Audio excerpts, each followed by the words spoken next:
So these two pieces really important to the shop and to the museum. They're the first ever figures my father made. But in 1970, Wales played South Africa, and Gareth Edwards was kicking a goal that day. He tried to convert his own try, which would have won the match. My father made it of Gareth, and he made JPR Williams at the same time. We found these figures online. Someone had posted them online, and we bought them back for the museum. How much did you pay for them? Yeah, we paid £600 each for them. But to me, that's nothing, because they're really important. They started my dad's career and mine, so it's great to have them back here where they belong.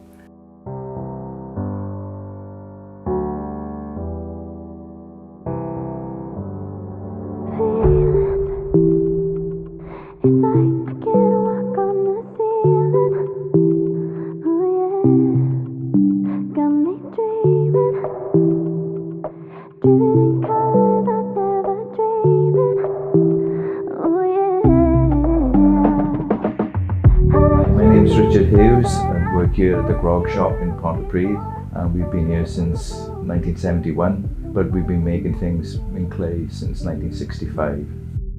My dad started making things in clay back in the early 60s. He was travelling back and forth to Cardiff on the train, worked out how much time he was spending on the train, and decided just to quit. And originally there were things from the Old Testament and from the Mabinogion. And his parents were really worried because they didn't know what on earth he was doing, and neither did he really. He was building kilns and trying to make them out of gas kilns, and which he almost killed himself doing. One day they found him unconscious on the floor because he hadn't sealed the kiln properly. But eventually he made things, the giants from the Mabinogion, which is the Welsh folk tales. He decided to put those in rugby shirts, and people saw those and understood what that was. It took off from there really. It was the rugby that got people interested in what he was doing. We grew up around him as kids. We were always playing with clay, and I particularly liked making faces. Kathy also used to make figures and paint and do the glazing. So we just kind of grew into it, and as soon as I could I left school because people were coming in, famous people, rugby players, JPR Williams, Gareth Edwards. When I was in school they would pop in the shop and I would get really mad that I'd missed them. That was 1976. But I'd been making things since I was a child. I sold my first thing when I was 12, which was a gorilla. Sold that for £2 and got in the newspaper for doing it as well. Yeah, the Grog Shop, it's a funny name, but obviously it refers to the product that we make. But a lot of people, especially from the Southern Hemisphere, come here thinking that it's an off-license, because the word grog in Australia and New Zealand means booze, and it still was a converted pub, still looks like a pub.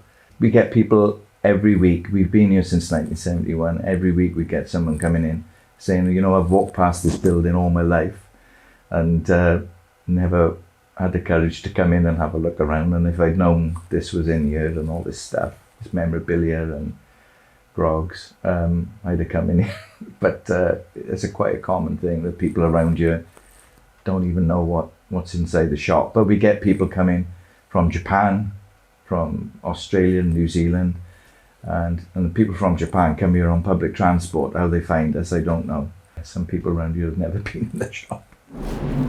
Yeah, so it's our 60th anniversary next year, and over the years we've had some crazy things going on here really. At the time we don't really think about it. We've been in touch with Pavarotti and Michael Jackson, and the things that rugby players bring in we collect and we keep them in our little museum out in the shop. Things like chewing gum that Ian Evans was eating, and he wanted to stick it in the bin, but I stuck it in a little container. And when Neil Jenkins came in, he was always drinking a can of Coke, so they've all gone in our museum. But looking back on it over 60 years, it's kind of amazing really. Just making things out of clay has put us in touch with people all over the world. So this is our famous autograph wall behind me. It started back in the old days, back in the late 70s. My father was always going to rugby dinners and meeting famous people, and especially Gareth Edwards, who was our hero. Gareth was always saying he was going to come up to the shop and visit us. But when he did finally turn up, we made him right on the wall. I was here, Gareth Edwards. So a week later, Steve Fenwick came in and wrote I was behind him. because he's in that photograph which was stuck on the wall at the time. It's just become a tradition now. Every time someone comes up to pick up a grog of themselves or just visit the shop, we get them to sign a wall.